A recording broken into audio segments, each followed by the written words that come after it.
మత్తయి రాసిన సువార్త 7వ అధ్యాయంలో 13వ వాక్యం నుంచి, ఇరుకు ద్వారమును ప్రవేశించుడి, నాశనమునకు పోవు ద్వారము వెడల్పును, ఆ దారి విశాలమునై ఉన్నది, దాని ద్వారా ప్రవేశించువారు అనేకులు.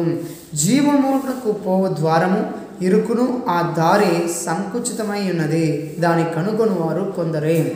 మనం నడుస్తున్న మార్గము ఎలాంటి మార్గము, మనం నడుస్తున్న త్రోవ ఎలాంటి త్రోవ అని మనం నిలిచి నిదానించి చూడాలి. మంచి దారిలో నడుస్తున్నామా? మంచి త్రోవలో నడుస్తున్నామా? దేవుడైన యేసుక్రీస్తు చెప్పినటువంటి మార్గంలో త్రోవలో నడుస్తున్నామా?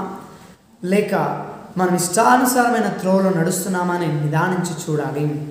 మన జీవితంలో మేలు కలుగుటకై, మన జీవితంలో ఆశీర్వాదం పొందుటకై, మన జీవితం ఎలా మలుపు తిరుగుతుందని చూడుటకై మనం ఏ దారిలో నడుస్తున్నాము, ఏ మార్గంలో ఏ త్రోవలో మనం నడుస్తున్నామని మనల్ని మనము నిదానించి చూడాలి. మనల్ని మనము నిదానించి చూడడానికి సమయం తీసుకోవాలి. ఎప్పుడు ఈ లోకానుసారంగా పరిగెత్తున్నాము, పనులకై, ఇంటి పనులకై, అనేక విషయాలకై లోకానుసారంగా ఇన్స్టెంట్గా ప్రతి విషయంలోనూ బిజీ లైఫ్లో పడి మన జీవితం ఏ త్రోవలో నడుస్తుందో, మన జీవితంలో ఏ మార్గంలో మనం నడుస్తున్నామన్న దాన్నే మర్చిపోయి బిజీ లైఫ్లో మనం ఒకవేళ చిక్కుకొని ఉంటున్నామా మనం ఆలోచించాలి. మన త్రోవలు ఎలా ఉంటున్నది? దేవుడైన యేసుక్రీస్తు చెప్పేటప్పుడు ఆయన చెప్పిన మాట మత్తయి రాసిన సువార్త 7వ అధ్యాయంలో 13-14 వాక్యాలలో, విశాలమైన మార్గంలో ప్రవేశించువారు అనేకులు, కాకపోతే ఆ మార్గంలో వెళ్ళు వారు యొక్క జీవితము నాశనమని రాయబడి ఉంటున్నది. విశాలముగా ఈ జీవితంలో అనేక విషయాలు కనబడవచ్చు. విశాలమైన మార్గము దేనికి దారితీస్తుందంటే, విశాలమైన మార్గము నాశనమునకు దారితీస్తుందని బైబిల్ లేఖనంలో రాయబడి ఉంటున్నది. వెడల్పైన మార్గము నాశనమునకు దారితీస్తుందని బైబిల్లో రాయబడి ఉంటున్నది. పాపముకు వెళ్ళు దారి, పాపము చేయుటకై అనేక సందర్భములు విశాలముగా ఉంటున్నది. మనకి ఎలాంటి రిస్ట్రిక్షన్ లేకుండా విశాలముగా తెరవబడి ఉంటున్నది. ఈ రోజుల్లో పాపము చేయుటకై ప్రతి విషయము విశాలముగా తెరవబడి ఉంటున్నది. మన చేతిలో ఉన్న ఇంటర్నెట్ కానీ, మన చేతుల్లో ఉన్న మొబైల్ కానీ, ఇంకా మనం వాడుతున్న ప్రతి విషయాలలోనూ విశాలముగా పాపమునకు దారి తీస్తున్నది. కాబట్టి యేసుక్రీస్తు సెలవిచ్చారు, విశాలమైన మార్గంలో వెళ్ళుటకు మనము పూనుకోకూడదు, విశాలమైన మార్గంలో వెళ్ళుటకు తీవ్రించకూడదు. మనకు ఏ మార్గంలో వెళ్ళాలో, ఏ మార్గంలో వెళ్ళకూడదో మనం నిదానించి చూడడానికి మనకు తెలిసి ఉండాలని లేఖనంలో రాయబడించినది. విశాలమైన మార్గము తెరిచే ఉంటుంది ఎల్లప్పుడూ, ఎప్పుడైనా ప్రవేశించవచ్చు. కానీ ఆ జీవితంలో, ఆ విశాలమైన మార్గంలో పాప జీవితంలో ప్రవేశించినట్లయితే అది నాశనమునకు దారితీస్తుందని లేఖనంలో రాయబడి ఉంటున్నది. విశాలమైన మార్గం అనగా పాపంతో నిండుకున్న మార్గం. మనం దేనికి ఎస్ చెప్పాలి, దేనికి నో చెప్పాలని మన జీవితంలో మనకు తెలుసుకోవాలి.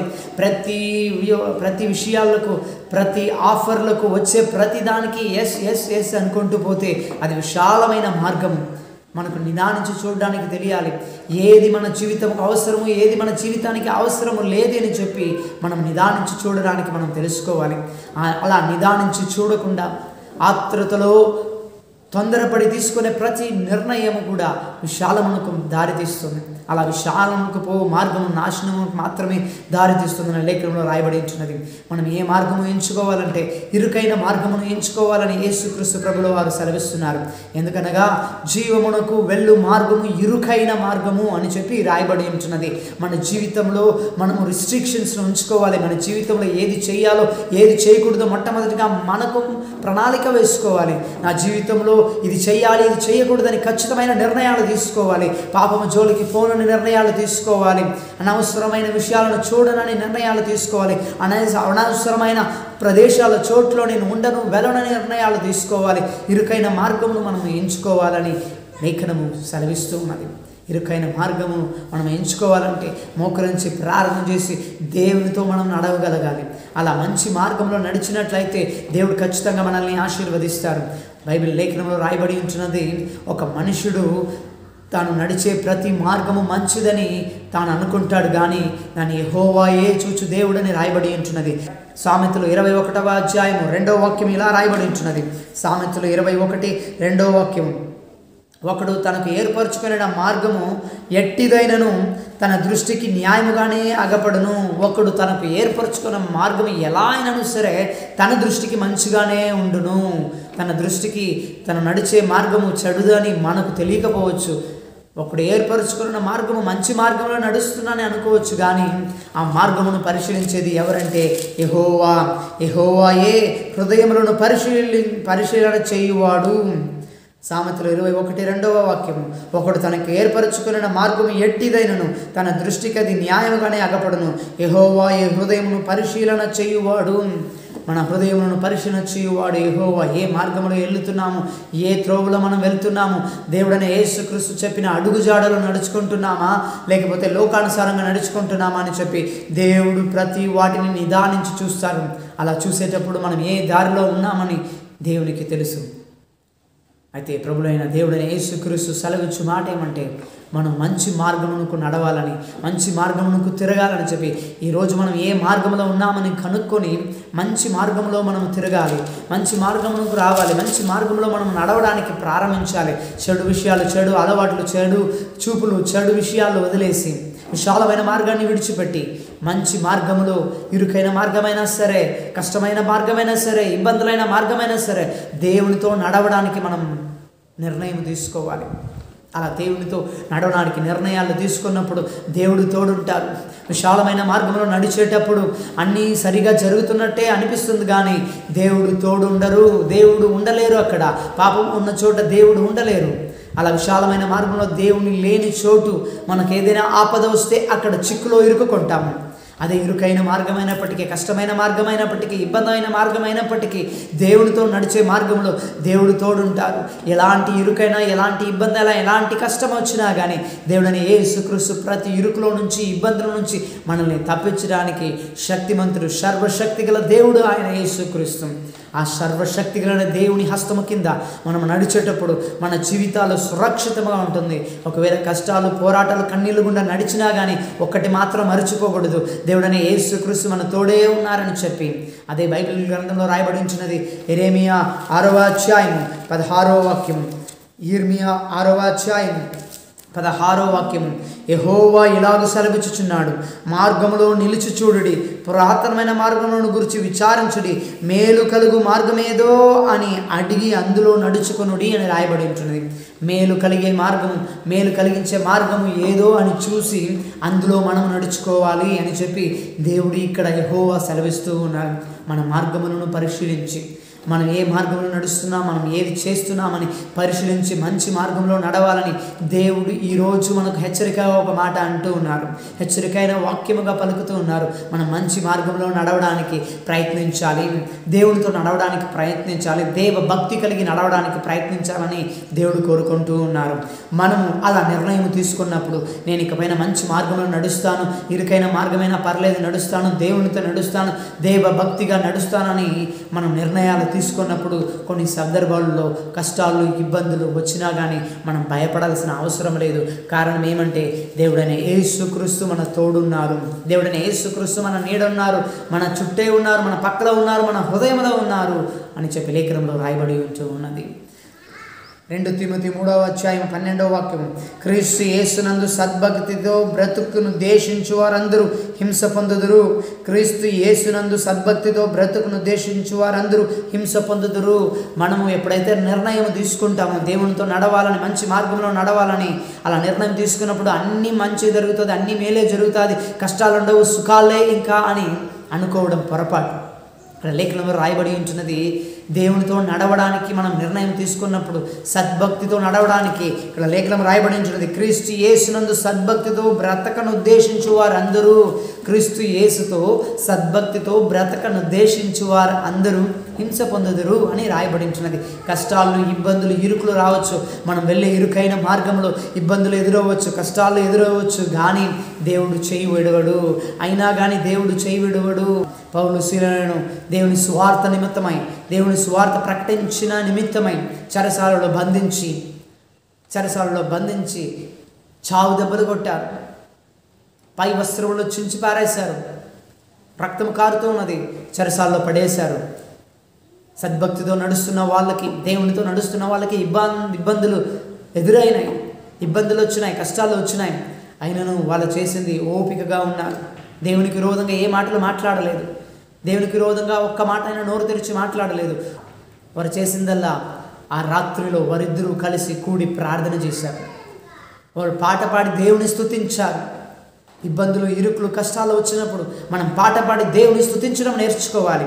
ఆ మధ్యరాత్రిలో దేవుని పాడుతూ స్తుతిస్తూ ఉన్నప్పుడు దేవుడు ఆ చెరసాలలోనికి దిగి వచ్చారు.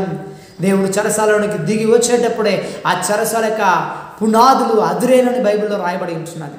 ఆ పునాదులు అదురేను, సంఖ్యలు వేయబడిన పౌలు శిల సంఖ్యలు తెగిపడేను అని రాయబడి ఉంటున్నది. సంఖ్యలు తెగిపడేను, ఆ ద్వారములు తెరిచెను, ఆ ఇనుపు గేట్ తెరుచుకొనేను అని రాయబడి ఉన్నది లేఖనంలో.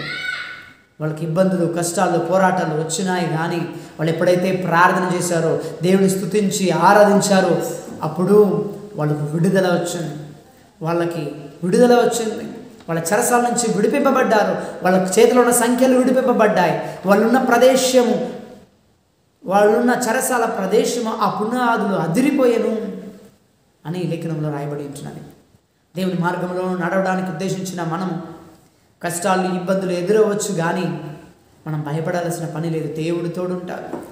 మనం చేయాల్సింది ఓపికగా, తొందరపడకుండా, ప్రార్థనలోను, వాక్యము ధ్యానించటంలోను, దేవుని మాట వినుటలోను, దేవుని ఆరాధించి స్తుతించటంలోను ఉన్నప్పుడు దేవుడు మంచి కార్యములను చేస్తారని లేఖనంలో రాయబడి ఉంటున్నది.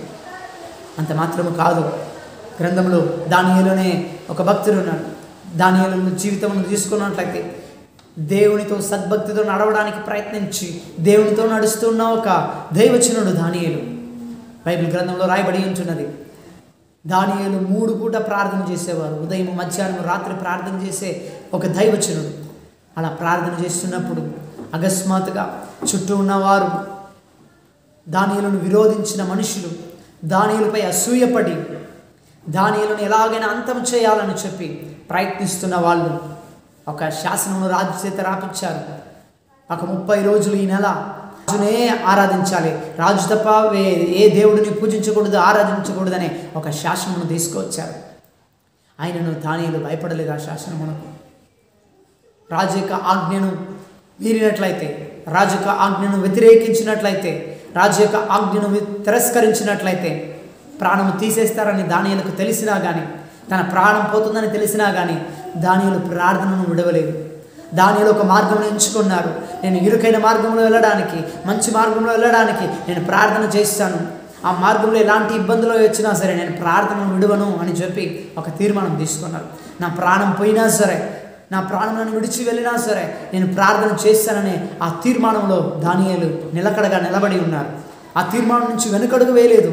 ఆ శాసనం వేసిన తరువాత కూడా, రాజు ఆజ్ఞ వినబడిన తరువాత కూడా, రాజు ఆజ్ఞ ఇచ్చిన తరువాత కూడా యథాప్రకారంగా కిటికీలను తెరిచి నేరుగా మోకాలేసి కొండల తట్టున కళ్ళు ఎత్తుచున్నానని చెప్పి ఆయన ప్రార్థన చేయడానికి మొదలెట్టారు. అలా మొదలెచ్చినప్పుడు ఇబ్బందులు వచ్చినాయి, ఇరుకులు వచ్చినాయి. దానియేలును సింహపు గుహలో వేయాలని ఆజ్ఞ వచ్చినాయి. ఆకలితో ఉన్న సింహపు గుహలో వేసి దానియేలును చంపాలని అందరూ అనుకున్నారు. వారు అనుకున్నట్టే దానియేలు సింహపు గుహలో పడేశారు. కానీ ఆ సింహము దానియేలును ఏమీ చేయలేదు. కారణం, ఆ ఇరుకైన మార్గంలో దేవుడు తోడున్నారు, దేవుడైన యెహోవా తోడున్నారు. అలా తోడున్నారు కాబట్టి సురక్షితంగా దానియేలు విడిపింపబడ్డారు, విడుదలై బయటకు వచ్చారు. మన జీవితంలో కూడా, మన మార్గంలో వెళ్ళే మార్గంలో నీతి నిజాయితీ కలిగి వెళ్ళే మార్గంలో, ప్రార్థన జీవితంలో ప్రార్థిస్తూ వాక్యాన్ని ధ్యానిస్తూ వెళ్ళే మార్గంలో నిందలు, అవమానాలు, కష్టాలు వచ్చినప్పుడు కూడా మనం దేవుని కొరకు నిలబడేటప్పుడు, ప్రార్థనలోను, వాక్య ధ్యానములను, దేవుని ఆరాధించి స్తుతించడంలో నిలబడేటప్పుడు దేవుడు తప్పకుండా మనల్ని విడిపిస్తాడు ఆ కష్టం నుంచి. ఆ కష్టాల్లోనే మనం ఇరుక్కుపోము. పౌలు శీలను ఆ చెరసాలలోనే వాళ్ళు చనిపోలేదు, అక్కడే ఇరుక్కొని వాళ్ళ జీవితం అక్కడే ముగిసిపోలేదు. మారుగా వాళ్ళు ఆ చెరసాల నుంచి బయటపడ్డారు. దానియేలు యొక్క జీవితము ఆ యొక్క సింహపు గుహలోనే ముగిసిపోలేదు, అక్కడే అయిపోలేదు. మారుగా అక్కడి నుంచి బయట వచ్చారు. అక్కడి నుంచి బయట వచ్చి దేవుని కొరకు దానియేలు బ్రతికారు. అక్కడ నుంచి దానియేలు బయట వచ్చి దేవుని కొరకు జీవించారు. ఇది క్రైస్తవ జీవితం అంటే. మనం వెళ్ళే మార్గం నిజాయితీ కలిగిన మార్గం, నీతి నిజాయితీ, దేవుడి సద్భక్తితో కలిగి ప్రార్థనతో కూడిన మార్గమై ఉండాలి, వాక్య ధ్యానంతో కూడిన మార్గమై ఉండాలి, వాక్యముతో నడిచే మార్గమై ఉండాలి, స్తుతి ఆరాధనతో నడిచే మార్గమై ఉండాలి. ఆ మార్గంలో ఉన్నప్పుడు మన ఇల్లు బండపైన కట్టుకున్నటువంటి ఇల్లుగా ఉంటుంది. ఇద్దరు వ్యక్తులు ఇల్లు కట్టినప్పుడు ఒకరైతే బండపైన ఇల్లు కట్టారు, ఒకరైతే ఇసుక మీద ఇల్లు కట్టారు. ఇసుక మీద ఇల్లు కట్టిన వారు విశాలంలో ఇల్లు కట్టుకున్నట్టే, విశాలమైన మార్గం మీద ఇల్లు కట్టుకున్నట్టే. అయితే ఇంకొక వ్యక్తి ఇరుకైన మార్గం వచ్చినా పునాదులు వేసుకొని బండపైన చక్కగా కట్టుకున్నారు. ఒకానొక రోజు గాలి తుఫాను వీచింది. ఎవరైతే విశాలమైన మార్గంలో ఇసుక మీద ఇల్లు కట్టారో ఆ ఇల్లు కూలిపోయినది. అయితే బండ మీద ఇరుకైన మార్గంలో ఇల్లు కట్టుకున్న వారి ఇల్లు స్థిరంగా నిలబడింది. మనం కూడా మన యొక్క ఇల్లు, మన యొక్క జీవితము దేనిపైన అడుగు వేయాలంటే దేవుడనే పునాది మీద వేయాలి, ఇరుకైన మార్గంలో వేయాలి, ప్రార్థన జీవితంలో వేయాలి. ఇలా వేసినప్పుడు దేవుడు ఖచ్చితంగా మన జీవితాలను ఆశీర్వదిస్తాడు. దేవుడు మన పైన ఉంచిన ఉద్దేశాలను నెరవేరుస్తాడు. ఇలా మన జీవితాన్ని అమర్చుకునేటప్పుడు సాతాను మనుషులు మనకు విరోధంగా వచ్చినా కానీ దేవుడు వాళ్ళ చేతికి మనల్ని అప్పగించరు. దేవుడు ఖచ్చితంగా మనల్ని ఆశీర్వదించి దీవించి ఆ కష్టాల నుంచి విడుదల తీసుకొస్తాడు. మనం దేవుని మార్గంలో నడుచుకోవాలని నిర్ణయం తీసుకోవాలి. దేవుని మార్గంలో సద్భక్తితో నడుచుకోవాలని నిర్ణయం తీసుకోవాలి. దేవుని కొరకు బ్రతకాలనే నిర్ణయం తీసుకున్నప్పుడు దేవుడు మనల్ని ఆశీర్వదిస్తాడు.